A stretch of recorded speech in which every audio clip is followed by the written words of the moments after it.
She didn't look like much. Quiet, eyes always down, books always close to her chest like a shield. Her name was Mia Tran. Most kids didn't even know it. Some called her that shy Asian girl, others didn't notice her at all. But they would remember her after what happened in the hallway near the gym. They would remember the day the football team's arrogance shattered like the bones in their star quarterback's nose. Mia had transferred to Westridge High 3 months into junior year. Her father had gotten a new job, and they'd moved across the country. New house, new school, new scars waiting to form. She had learned long ago to keep her head down, stay invisible, and avoid drawing attention. But no matter how small she tried to be, some people just couldn't resist picking someone to hate. Enter Brent, the football captain. Loud, entitled, and used to being the center of attention.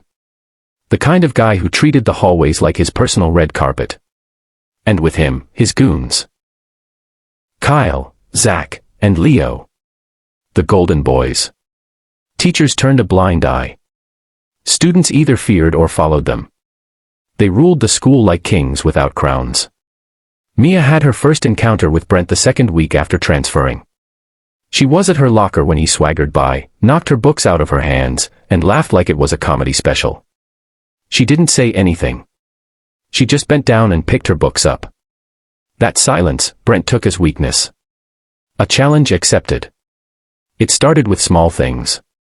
Tripping her in the hallway.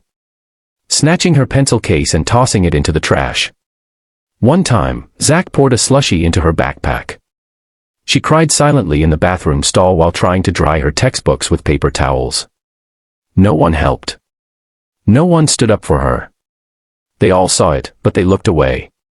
What they didn't know, what even Mia had almost forgotten, was that she wasn't always this way. There was a time, before the move, when Mia was a martial arts prodigy.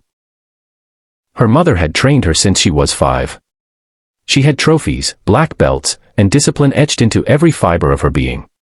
But after her mom passed away 2 years ago, suddenly, tragically, Mia had quit. She packed away her GI, hung up her gloves, and buried that part of herself under layers of grief. But you can only bury fire for so long before the smoke starts to rise. The turning point came on a Wednesday. Mia was walking to class, her earbuds in, music barely audible. She turned the corner near the gym and walked right into the wolves' den. Brent and his crew were waiting. Not by coincidence. They had been watching her, waiting for a moment when the hallway was quiet. No teachers. No cameras. Just them and her. "Hey nerd," Brent called out, "were you rushing off too? Got a date with a calculator?" She tried to walk past, but he sidestepped and blocked her. Kyle and Zach closed in from behind. "You're always so quiet," Brent said, his voice mocking. "It's rude, you know. We're just trying to be friendly." Leo reached for her backpack and yanked it off her shoulder, laughing as it dropped to the floor. Papers scattered. Her math homework flew into the air like snowflakes. "Pick it up," Zach sneered. "Come on, show some respect." Mia's heart pounded. Her fingers clenched. Every instinct screamed to back down, to do what she always did, stay small, stay silent. But something inside her snapped.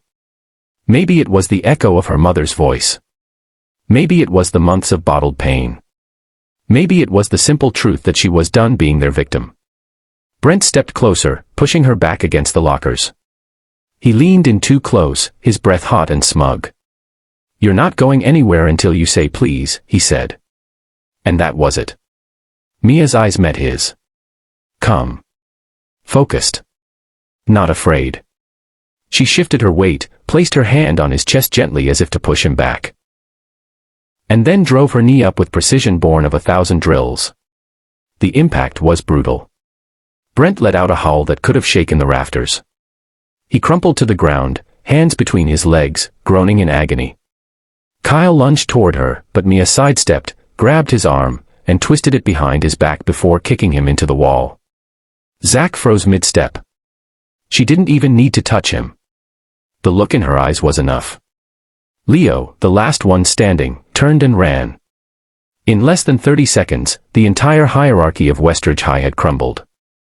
Mia picked up her backpack, straightened her papers, and walked off like nothing had happened. But it wasn't over. The next day, whispers turned into stories. Students who'd never spoken to Mia suddenly wanted to know her name. Teachers pulled her aside to ask if she was okay. Brent was out for the rest of the season, torn ligament and fractured pride.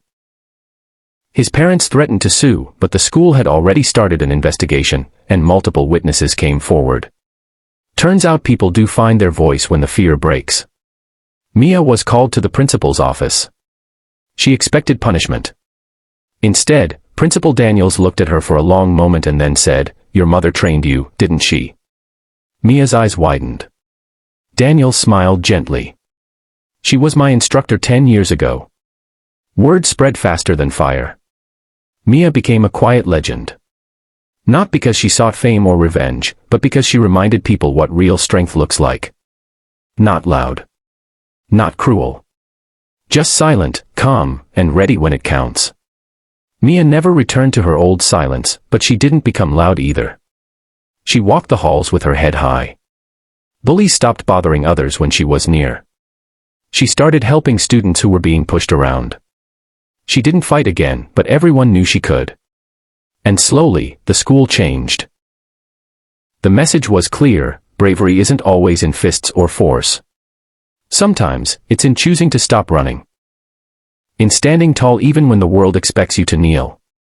Mia never became prom queen or team captain. But in the hearts of those who watched her rise from the shadows, she became something far greater. An example. A protector. A legend born from pain but carved by resilience.